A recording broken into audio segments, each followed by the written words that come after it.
네, 추위는 덜해서 다행이지만 초미세먼지가 말썽이라고요. 네, 맞습니다. 지난 밤사이 국외 미세먼지가 유입되면서 현재 서울 등 수도권과 충남 그리고 전북 지방의 공기가 탁합니다. 특히 인천에는 이번 겨울 들어 처음으로 초미세먼지 주의보도 내려졌으니까요. 호흡기 건강관리에 각별히 유의하셔야겠습니다. 오늘은 중서부와 호남 지방을 중심으로 공기가 탁한 곳이 많겠습니다. 현재 서울의 초미세먼지 농도는 69 마이크로그램으로 평소의 3배에서 5배가량 짙게 나타나고 있는데요. 오전까지 이렇게 나쁨 수준을 유지하다 낮부터 찬바람이 강해지며 점차 해소될 것으로 보입니다.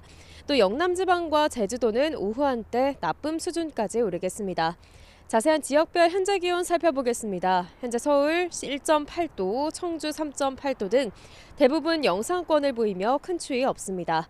하지만 낮 동안에는 기온이 크게 오르지 못하겠는데요. 서울 2도, 전주와 안동은 5도에 그치겠고요. 중부지방은 체감온도가 영하권을 보이는 곳이 많겠습니다. 금요일인 내일은 서울 아침 기온이 영하 7도까지 떨어지며 다시 강추위가 기승을 부리겠습니다. 이에 따라 경기 북동부와 강원도에는 다시 한파특보가 내려질 가능성이 있겠고요.